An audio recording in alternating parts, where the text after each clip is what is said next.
On Senators, your daily podcast on the Ottawa Senators.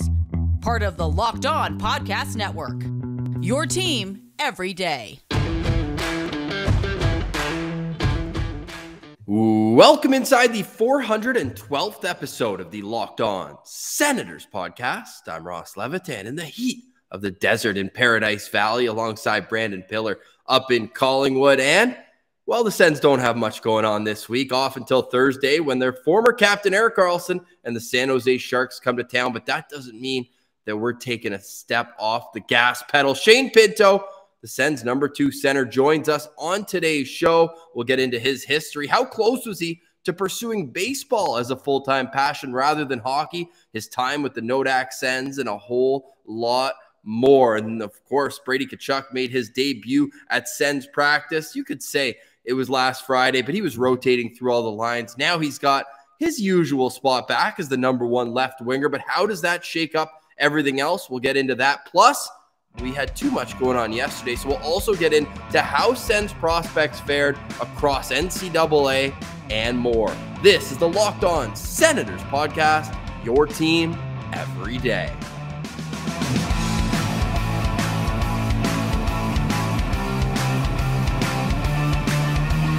Today is Tuesday, October 19th. Shout out to Rock Auto, sponsor of today's episode. Amazing selection, reliably low prices, all the parts your car will ever need. Visit rockauto.com and tell them Locked On sent you. Pilsy, I'm locked on to this top 6 right now. Brady Tkachuk back in his usual spot with Josh Norris and Drake Batherson. Man, what a sight to see. I mean, getting those 3 boys back together for the top line is exactly what this Ottawa Senators team needed. And it's crazy how just inserting Brady into the lineup really seems to balance everything out, right? Like that opening night roster, we had pretty much a whole episode being disappointed about how weak it looks, etc. And now you just put your future captain, your best player, the heart and soul of this team in there. And now it looks like a decent forward lineup here. So it's great to see Brady back, and I'm stoked to get into how that affects the rest of the team here. Certainly, but we did speak yesterday whether or not it was the right play to put Brady back with Josh Norris and Drake Batherson, since we saw the chemistry between Drake and Timmy. But it's Timmy that ends up out of the top 6. Technically, do you think that he might go on a bit of a scoring bender here going up against lesser competition?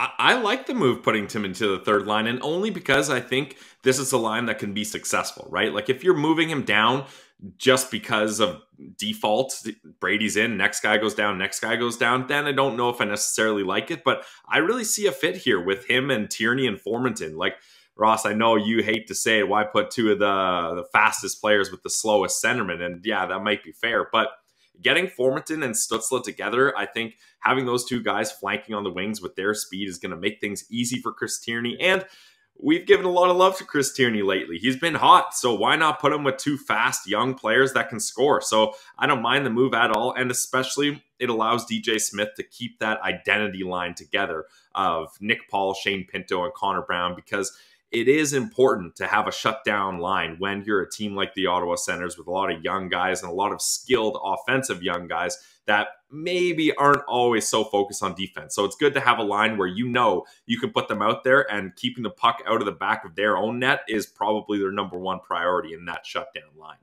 It's on pace season. It's early stats season, and say what you want about the pace, and we certainly did in the offseason, but Chris Tierney right now only has less goals than 2 players in the National Hockey League, Anze Kopitar and Tyler Bertuzzi. He's tied with the names of Alex Ovechkin, Steven Stamkos, and Connor McDavid. Ever heard of him? So without further ado, if you're watching on YouTube, we'll go through this as well. Ian Mendez was the first to report today. The lines coming out at practice, and they go like this. If you're listening anywhere you get your podcast, Google, Spotify, Apple, or the Odyssey app. Of course, we do appreciate if you subscribe on YouTube as well, getting dangerously close to 1,000. So close. So here's how it lines up. Norris, Tkachuk, Batherson. The second line, as you called them, as DJ Smith calls them, the identity line of this team, with Shane Pinto coming up soon on today's show, Nick Paul at left wing, and Connor Brown on the right side, coming off a 3-assist performance on Sunday.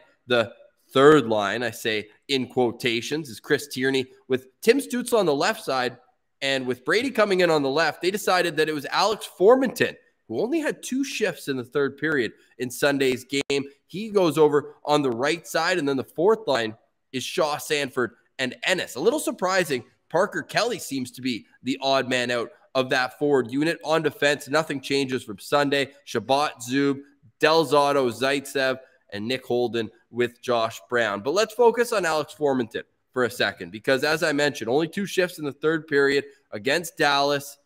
He hasn't done much on the score sheet, at least in the regular season, like we saw in preseason. Maybe he's got to come back on the show, get another Sens Central bump. But what does he need to do to make himself an asset to this top 9?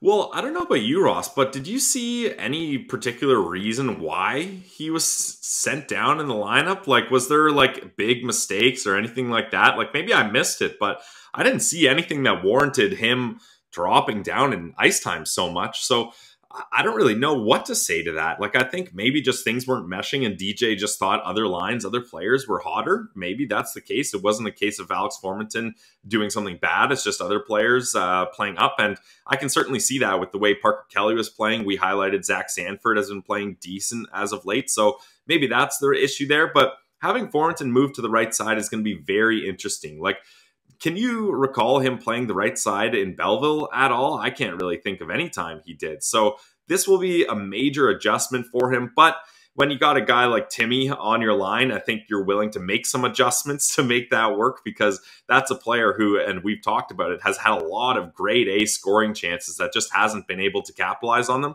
So being partnered or being on a line with him is definitely an improvement if you're Alex Formenton from barely playing in the third period. Seemed like he lost his spot on the PK. Now, Ottawa was only shorthanded twice in the game, so take with this as you will. But Formenton had, of all the players who did kill penalties in that game, he had the least amount of time on ice. Parker Kelly played more shorthanded, and then Connor Brown, Nick Paul as well. So I found it pretty interesting to note that maybe he's in the doghouse, but I wouldn't know why, because I thought that with his skill set that he brings, you should be trying to nurture that into a guy that can crash the net, can create offense close to the goal crease, and also make up matchup nightmares on defense, because there isn't enough of a book out there on Alex Formenton yet, right? Like, we saw it in that game against Toronto. I forget, I think it was Justin Hall who was trying to turn, and I said, man, Forme's getting a break. He's already gone. Enough, he did. So let's hope that Formenton gets a bit of a chance. Like, San Jose is the team to do it against, right? Not the most fast of foot decor with Vlasic 3 steps behind where he used to be. Brent Burns isn't the player he used to be. Jury's out on Carlson, but I mean, at the best of times, his defending isn't always his strong suit. So I think this is a team where Formenton could be a matchup nightmare. So let's see if they give him another shot, as he's got an opportunity, right? Because call it the third line, but with Tierney scoring and everything's just hitting Tierney and going to the net, off his skate, off his head, off his crotch, doesn't matter. He's like the Plinko guy. Exactly. Yeah. So, and then with Timmy, this guy's so due, it's not even funny. So I think that there's no question we see Timmy get on the board. This third line, I cannot wait to see go up against the San Jose Sharks. Pilsy, are you all right that Mete stays out seemingly in the next game? You know, I don't know how to feel about this, because I feel like Mete got drawn the short straw there just with the contract situation and being the guy that can be pulled out of there instead of Zaitsev.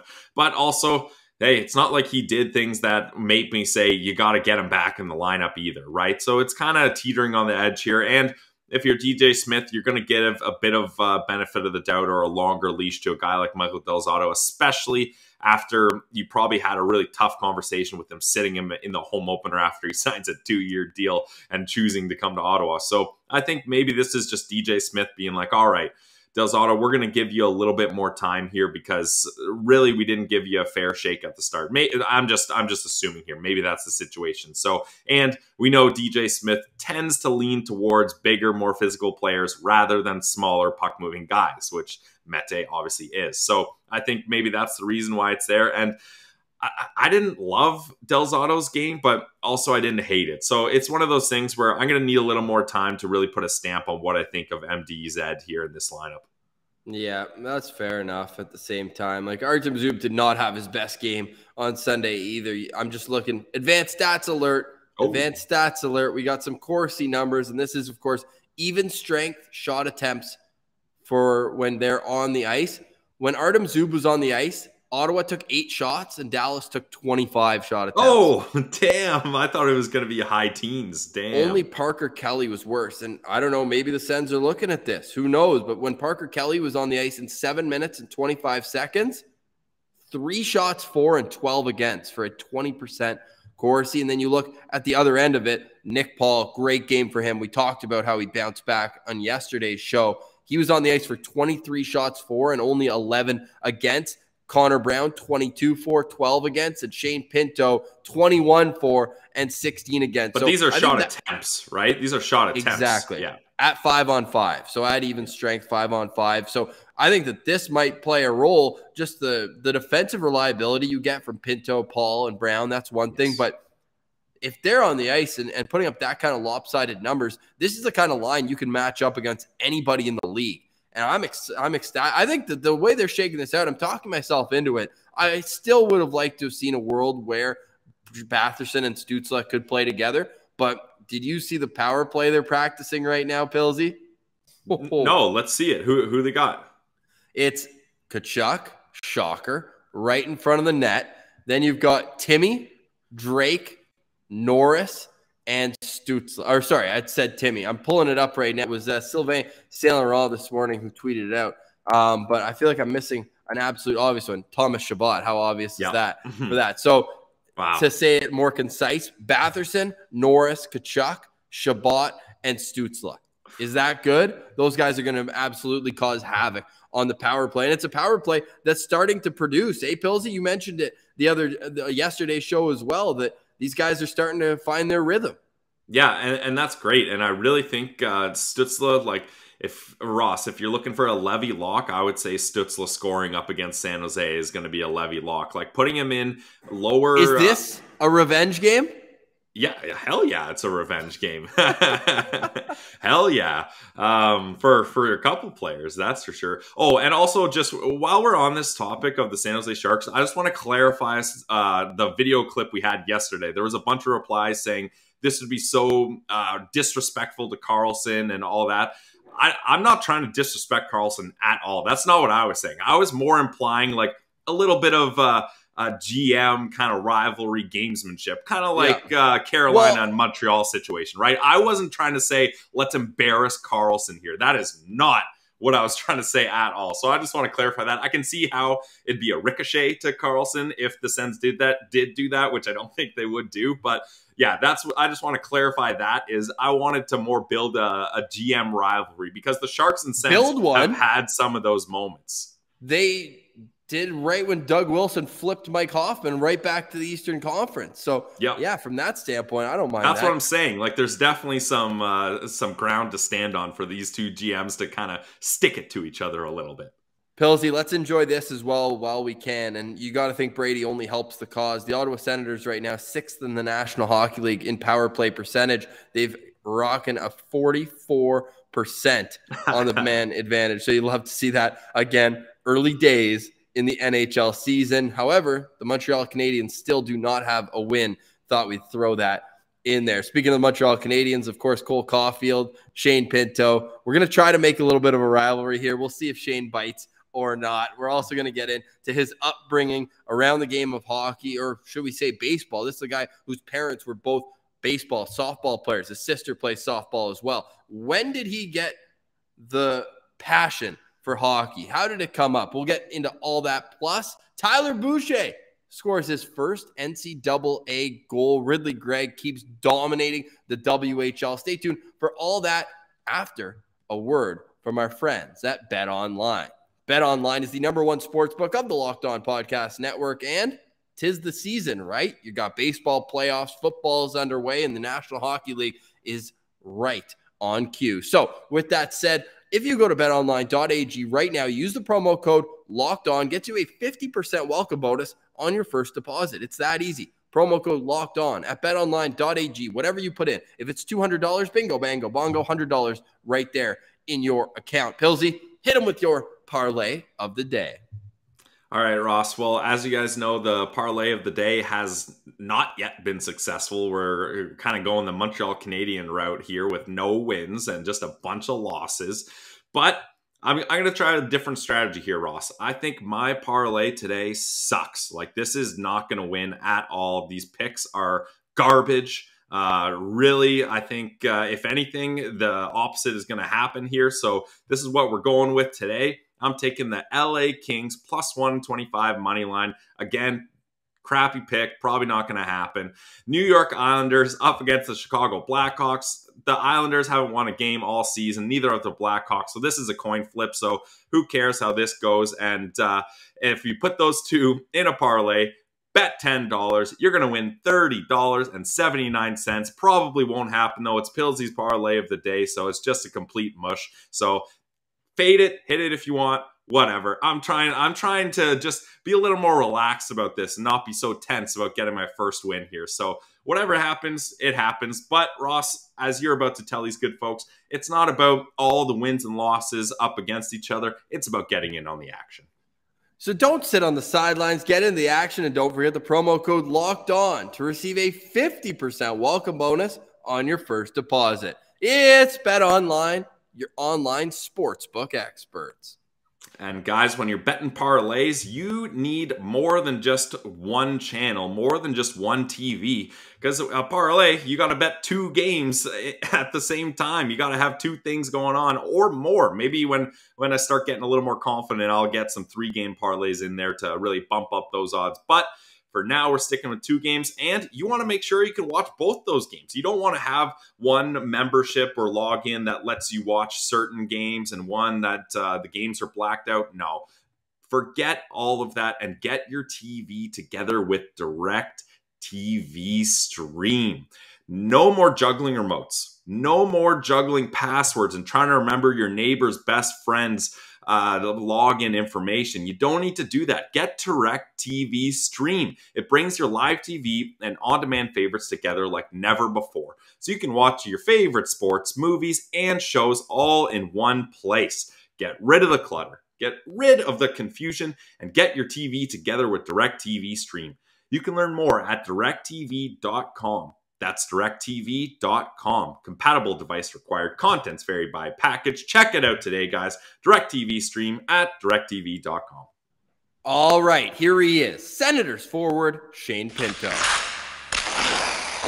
All right, we now welcome a very, very special guest, a native of Franklin Square, New York. He was drafted 32nd overall by the Ottawa Senators in 2019 before dominating at both the World Juniors and with North Dakota, where he put up a point per game over 2 seasons and helped the Nodak Sens capture the Penrose Cup. After finishing as a finalist for the Hobey Baker, he turned pro and never looked back, stepping into Ottawa's lineup, earning a point in his first NHL game, and becoming a DJ Smith favorite in all situations. Shane Pinto, welcome to Locked On Senators. How's it going today, man? Good, man. Thanks for having me. Oh, dude, we're happy to have you. We've been pumping your tires for a while. It's been Pinto versus Caufield. And so we got to start there, actually, because I've been taking so much heat from Habs fans. So what's this? I hear you guys are buddies? Yeah, I think it all started at the World Jays. We were on the same team and we got to know each other. But yeah, the media keeps on kind of comparing us. I don't know. We're 2 different players. Like, I'm a center, he's a winger. They keep on comparing us because of the Hobey Baker thing last year. But like I said, we're good buddies. We had a golf tournament, the Hobey Baker golf tournament this summer, and we were hanging out there. So there's no ill will against each other. We just we both want to see each other succeed. So there's no competition for us. What I'll say, though, is when you did play on the same team, who won best forward on Team USA in that tournament? I guess I did. Yeah, all right. Just wanted to get that out there. But Shane, the way we always like starting these interviews is going all the way back to the beginning. And your start to your hockey career, from what I read, was mostly baseball. Like, how close were you to giving up hockey and pursuing baseball full time? Yeah, I think growing up, my parents, my mom and my dad we were just playing baseball and softball growing up. It was just all I kind of knew. And, I kind of just got into hockey when I was like 8 or 9, just trying it out and skating. I enjoyed it, but I didn't really love it at all. I was just kind of playing to play. And, yeah, when I was 15, I just I remember I always use a story, but the Penguins, they won the cup that year, and I watched every single game, and for some reason I just fell in love with it, and ever since then it kind of took off from there. So it's been kind of a crazy ride. Yeah, well, we're glad that that's one Pittsburgh run that we'll say as Sens fans we're glad for. Maybe that one and that one alone. But Shane, when you were playing baseball, what position did you play? I played shortstop, third, and center field. I used to catch when I was younger, but I kind of grew out of that. I didn't like going behind the plate. It wasn't too fun. So, do you think some of your baseball skills transferred to hockey? I mean, you're really good at tipping the puck, so your hand-eye coordination that way. I mean, the foot speed of being a shortstop, that's got to help. Yeah, I think so. I think just being a overall athlete, honestly, it helps you with hockey, and that's like any other sport. But for sure, baseball, when it comes to hand-eye, I think that's helped me with a lot of things in hockey for sure. So you get drafted, I believe it was like the 21st round in the USHL. At that point, do you think you're even have a shot at making the team? I know the first year you didn't, but how did that whole process go where you finally get North Dakota sniffing around and trying to get you into their program? Yeah, that was a crazy. I remember it was like my 16th year, and everyone was talking about the USHL draft. I didn't know much of it. I was just kind of playing. And then I went to a Sioux City kind of practice. They kind of flew us out. We practiced there for a little bit, and towards the end of the year, near the draft, they said I was going to get picked by them. But I remember at Nationals, I had a terrible game when they were there, and then as the draft went on, it got late, and then my agent called Lincoln and said, just draft this guy so he gets drafted. So I was kind of just like a pity pick, I guess. And then I went to their main camp. North Dakota kind of saw me there, and it was just weird how it all kind of went down. I think, I really believe in everything happens for a reason. And I luckily had a pretty good camp there. Went back for my 18th year. I committed to North Dakota then, and then went to play in the USHL. So it's kind of funny how it all worked out in the end. Was North Dakota kind of your top choice, or were there other options, or how did you end up actually getting there? I didn't even think it was like a reality, like it was a possibility, honestly. I was thinking of more of like Penn State. I think I was talking to them, okay. UMass. Those were kind of the two I was kind of keen in on. But, I took a visit to North Dakota, and me loving hockey so much, I was like, there's just no way I could say no to this place. And just the coaches too, you could just tell they're the real deal. And I know if I want to get to the NHL one day, that was the spot. And obviously it's helped me out a ton. We hear so much about Coach Barry. What is it from your standpoint that makes him so special and so good at developing these young talents? Obviously he's just very knowledgeable in hockey, and but I think just the biggest thing is who he is as a person. Obviously I have my dad, but he's just such a father figure, especially when you're away from home. He treats you like family, and you just feel comfortable there, and you could always talk to him, and he's just a good person. I think that goes a long way in a lot of things. And his staff too, Dane Jackson and Carl Gehring, they were awesome to me too. They were always helping me with extra skill stuff, and just everything about that place. It's hard to describe how special it is. Yeah, we hear that from all the Nodak guys, Shane. Like they all say they have glowing reviews. Like how similar, and did it kind of help you being at a program like that, transitioning right from college to the pros? Like how similar is it to a pro environment there? Yeah, I mean, it was pretty seamless transition, honestly. I think they do such a good job of just preparing you and just knowing what it's like to be a pro, with the nutrition and everything they bring to us. We had all the resources we had. Like it was insane. But yeah, it's just crazy, the atmosphere they build there, the culture, and it made it a pretty seamless transition once I kind of got up here. Speaking of good people at North Dakota, when the season was postponed last year, we spent a lot of time when you guys were in the pod playing every other night, really a pro style schedule. Is there a better play-by-play color crew than Alex Heinert and Jake Brandt? Those guys are unreal. They're so money. I think opens his account is such a sick way to say when he scores your first goal of the season. I don't even know how Heinert's on the show yet. He's unbelievable. I think he will eventually be on an NHL. I think he'll be broadcasting NHL soon. That's how good he is. But yeah, they do such a good job of just bringing that energy to the game. I think watching the highlights now, I still get fired up watching it. So Yeah, Alex Heinert is definitely one of the best. Now, we've had Jake Sanderson and Tyler Clevin on this show, and Clevin kind of gave us some dirt on Sanderson, referencing that his bedtime is a little earlier than most college kids. Can you confirm that that Jake Sanderson is going to bed at 8:30 every night to get that rest and to be able to play as seamlessly as he does on the ice because he's just so well rested? Yeah, he does go to bed pretty early. I give it to him a little bit when he, especially last year, because I was like, "What time you go to bed, Sandy?" He's like, "Man, I get to bed by 8:30." I'm like, "What?" I thought I went to bed early. I go to bed at like 10:30, and he was going to bed at 8:30. Yeah. But that's just, he's dialed into his rest, and I respect it. If it works for you, it works for you. So obviously it works for him. So I'm not gonna. I give it to him, but I mean, I can't trip him that much. It works for him. So you got a year on him. When you're seeing him at summer skates for the first time before his freshman year, whenever you first saw him play, what was your impression? I just think I have a pretty good eye. I think you just know when a guy could play, when he's like the real deal. Just his skating, he just makes it look so easy. And when you could skate like that and think the game, and, obviously it leads to an elite player, and obviously that's him. I think everyone's going to start to see it now more and more.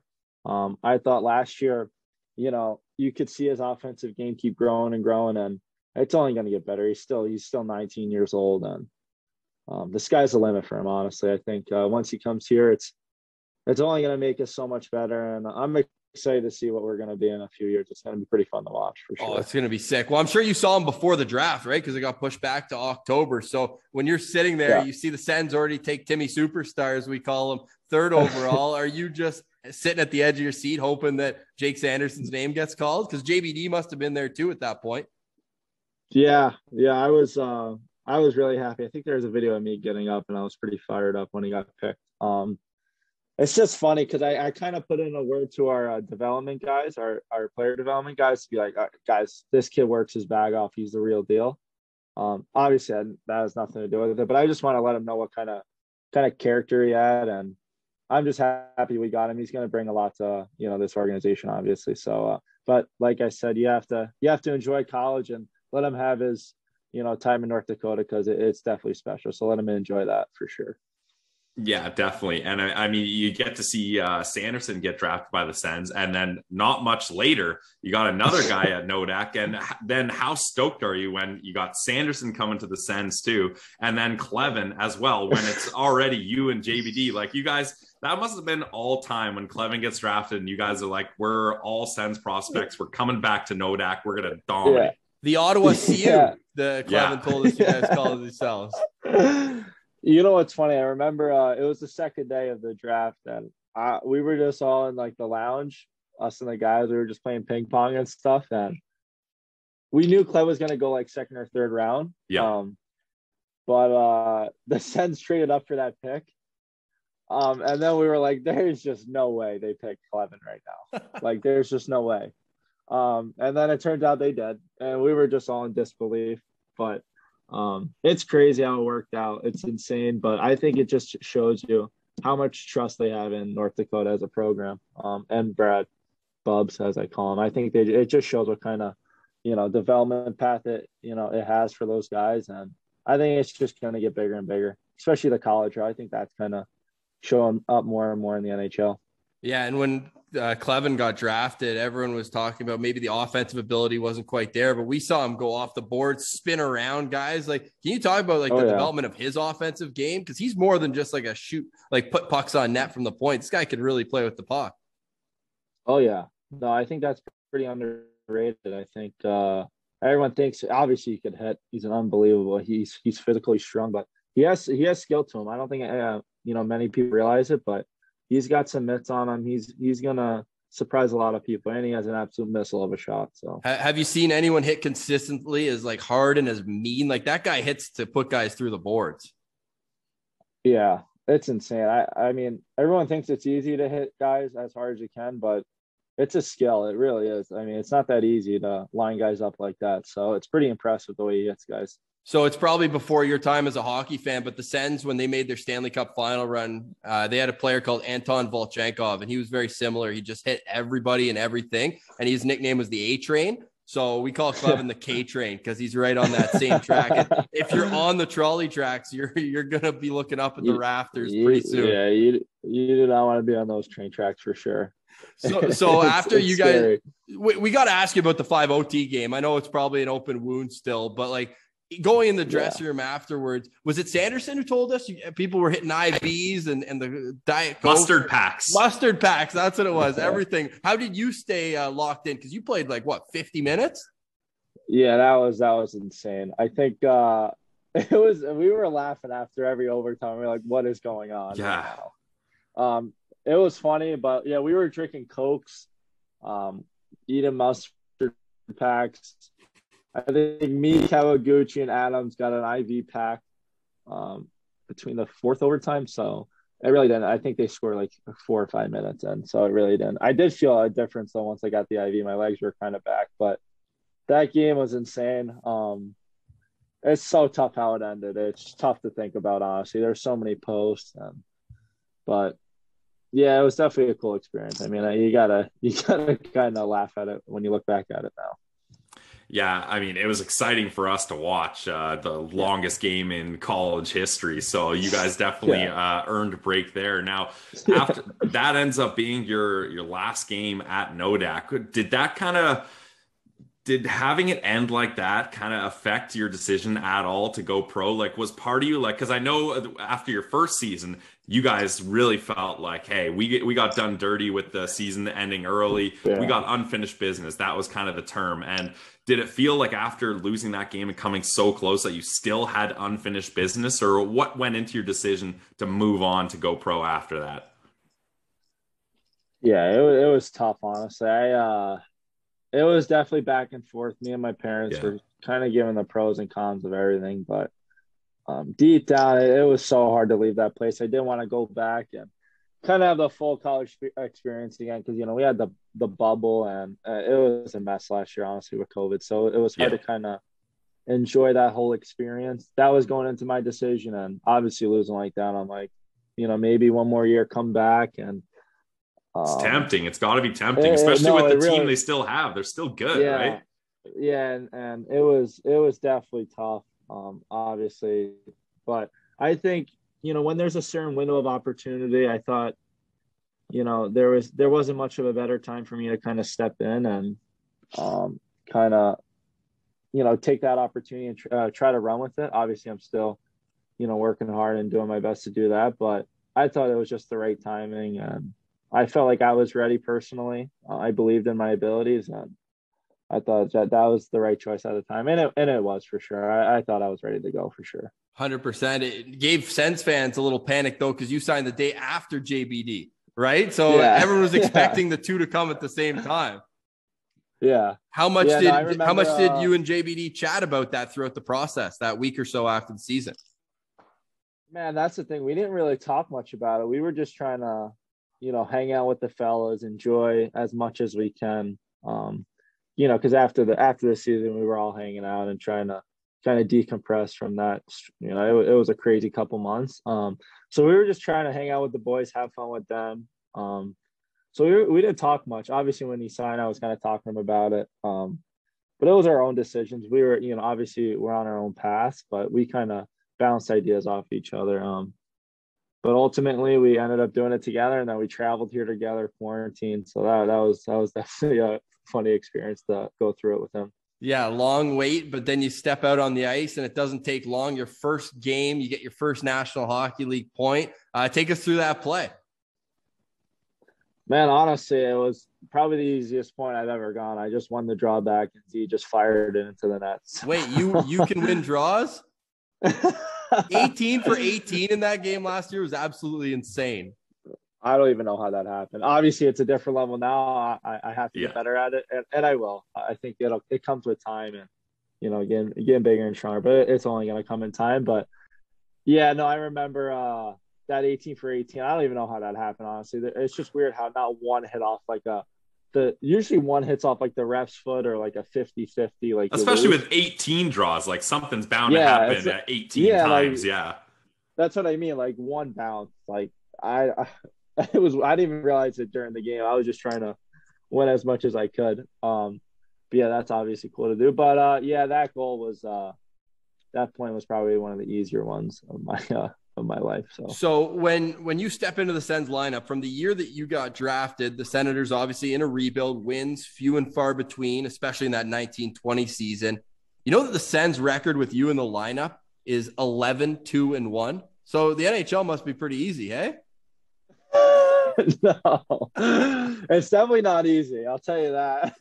Especially the other night in Toronto, that wasn't an easy game. But yeah, I don't know. I think obviously it's been I guess I've been lucky. It's hopefully it keeps on going. I just got to keep on doing the right things. I just got to do my job, and that's all I can focus on. But I think we have a special thing being built here. I really do believe that. I hope the fans can see it too. I think it's starting to show it with all these guys coming up, and we're only going to get better. You know, it may take a little bit more of time, but we're only going to get better, and it's definitely exciting to be a part of. Yeah, absolutely. And you've had some chances to play with some pretty good players in your time in the NHL when you're helping this team win. What was it like last year? You first get into the NHL and your first line mates are Timmy Superstar, so a fresh, young rookie with a lot of talent and offensive minded. And then you get a guy like Connor Brown, responsible, but hey, he led the team in goals last year, so he can score too. How kind of helpful was it for you to be put into a position like that in between those two players to start off? I mean, I think that's huge, honestly. I think it makes it an easier game, honestly. I think when you play with those type of players, the game's kind of easier for you. And obviously playing with Timmy, he's just buzzing around making plays. And I just tried my best to support them and be the best I could be, responsible. And that's what a center has got to be, responsible. And I thought that was my mindset going into it. And I thought we did a great job towards the end of the year. And now we're with Paulie, me and Brownie, and again, we're just trying to be responsible and playing the right way. And you get rewarded when you play the right way. I've always believed in that. And but yeah, playing with those guys, it helps me out a ton. It makes me look good for sure when I get to play with those guys. How much do they talk about that World Championships? I mean, the given gold, as we call it, that those two combined for, that's unreal. You know what? They don't talk about it really. Brownie's not wearing the gold medal around the locker room? No.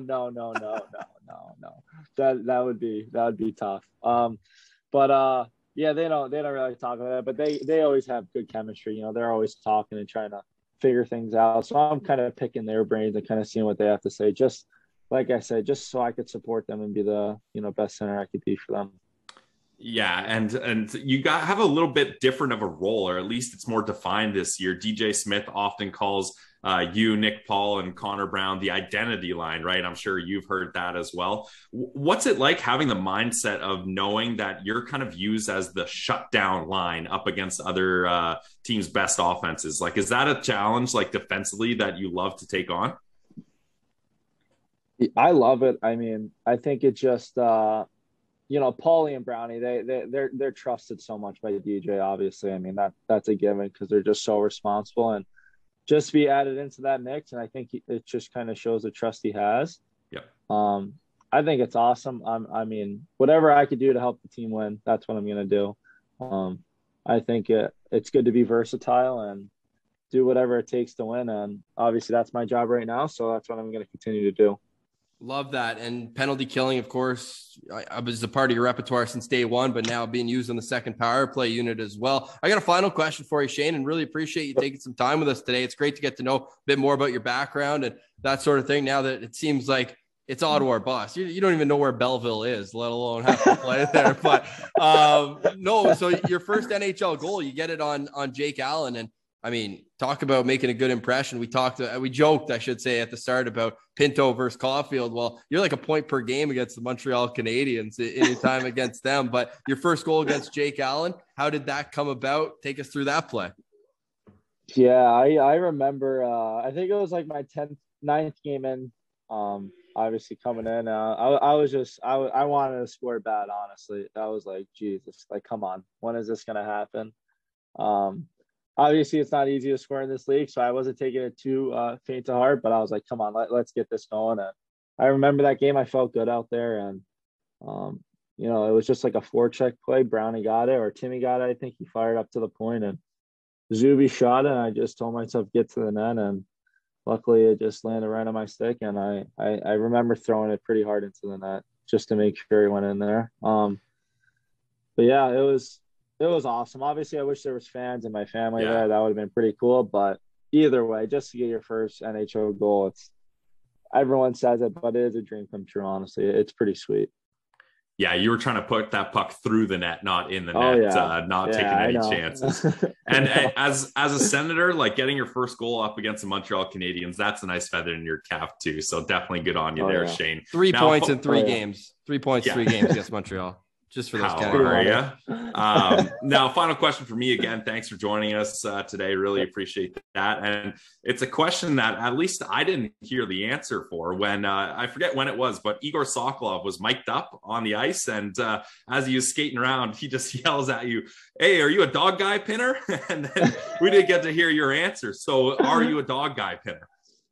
I don't know how he doesn't know that. I think I'm always posting on my Instagram my dog. My pug back at home, Urko. What kind of dog you got? I have a pug. I'm a huge dog. Yeah, I'm a huge pug dog life. Criminally underfollowed pup.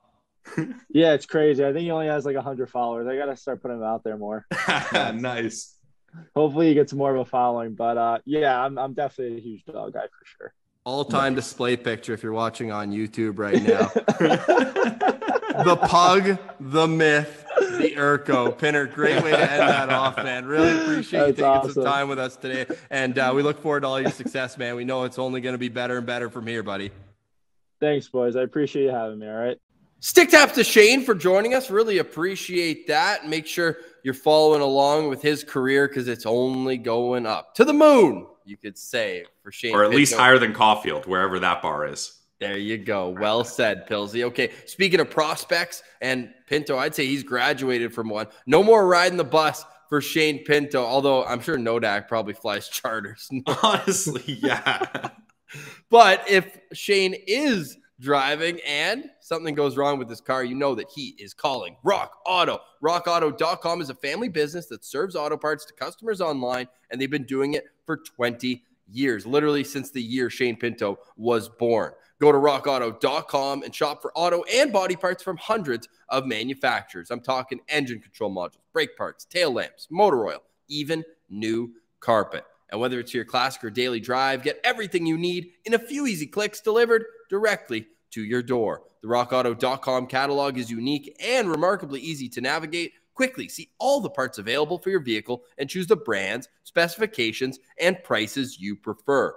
Best of all, prices at rockauto.com are always reliably low, and the same for professionals and do-it-yourselfers. Why spend up to twice as much for the same parts? Go to rockauto.com right now, and see all the parts available for your car or truck. All we ask is that you put Locked On in their How Did You Hear About Us box. That way, they know that we sent you. Amazing selection, reliably low prices, all the parts your car will ever need. Visit rockauto.com and tell them Locked On sent you. All right, Pilsy. So in the world of Sens prospects, we have a first. Tyler Boucher, guest on Locked On Senators, and now he is officially an NCAA goal scorer. Pilsy, this is about as prototypical of a goal as I think you're going to see from Tyler Boucher. Yeah, very on-brand goal for Tyler Boucher. I mean, right in front of the net, in his office, just jams it home. And I have a feeling we're going to see a lot of those goals, especially at the college level from him. And it's nice. Hey, you got to get that first monkey off your back. So it's good that he's got that first goal. And yeah, we're going to be watching him closely all season because this kid's going to rip it up. And let's hope he stays physical too. Like, keep the goals coming, but keep the hits coming too there, Tyler. He had a couple big ones in that game. We know Ridley Gregg likes throwing his body around as well. He's up to 7 points in 5 games in the WHL this season. Did you see the highlight reel he had on Saturday night? That was unbelievable. He deked out the entire team. Yeah, It's to be expected for Ridley, right? Like, he's a guy that should be playing in Belleville this season. We've gone and on and on and on about that, but he's lighting it up. And hey, Ross, when you're back home in Winnipeg, you're lucky. You got an easy way to see this kid just down the street, or whenever he's close by. So that's pretty sweet that you're going to be able to watch the Brandon Wheat Kings up close. The beauty about Ridley Gregg too, he's got a point or more in every game this season. He had 2 points it was Sunday, not Saturday. So on Sunday, overtime win, goal, assist, 6 shots on goal, and he's got at least a penalty in every game too. 2 PIMs, 4 PIMs, 4 PIMs, 2 PIMs, 4 PIMs. So I mean, we're still consistent. Yeah, we're still working on getting the. I don't even know if I want to call it a temper. It's not like he's going out there and he's just a nuisance on the ice. He just needs to find that line. It's what we talked about. Is he's constantly flirting with that line. I love it. I love the way he plays the game. How about 9 shots on goal in his second game of the season? Like, this guy, too good for the WHL, I think it's fair to say. Meanwhile, goalie-friendly show, Levi Merilainen is now settling in to Kingston. He had that tough second start, letting in 5 goals on 17 shots. Hey, that sounds familiar. That's what Matt Sogard had on Friday night in Laval as well. But then this weekend starts out with a 5-4 victory, and those are those battle games where you're letting in goals here and there. He let in 4, but still made 31 saves. So kept his team in it. And as Grant Fuhr used to say, if it's 5-3, you can let in 1, but don't let in 2 because you got to keep the lead. And that's exactly what Levy did on Friday. And then on Saturday, 1 goal against. This was back to his Finnish junior days where it was 1 or 2 goals against every single night. He made 21 saves, and they beat the Peterborough Petes. So after a start where the Kingston Frontenacs, who were, by all accounts, supposed to be one of the top 5 teams in the entire Canadian Hockey League, they started off 1 win, 2 losses. Now, back-to-back wins, they look like they're right on track.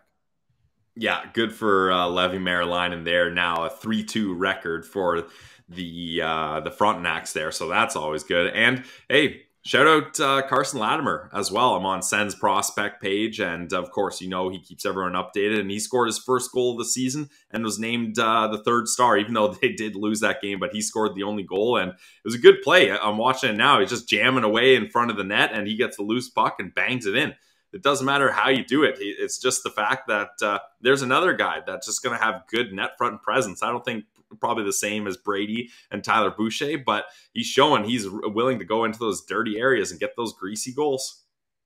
Yeah, and one more note, I guess, not on Carson Latimer. And by the way, Zach Ostapchuk, did you see the video that Mitch Brown from Elite Prospects, another guest on this show that he put out of Ostapchuk just dangling through everybody? He's a fun player to watch is what the clip said. And he gets the puck behind his own zone. He kind of weaves through, stops up, gets around a defenseman, gets around a second one, and then puts a shot on net. So decent start to the season as well for Zach Ostapchuk out in Vancouver. Oh, yeah. Meanwhile, most wanted to hear about prospect. Everyone's curious about Jake Sanderson. Bit of a quiet weekend for them last. They lost at Bemidji State. Not sure about that one. The Beavers, we'll call them.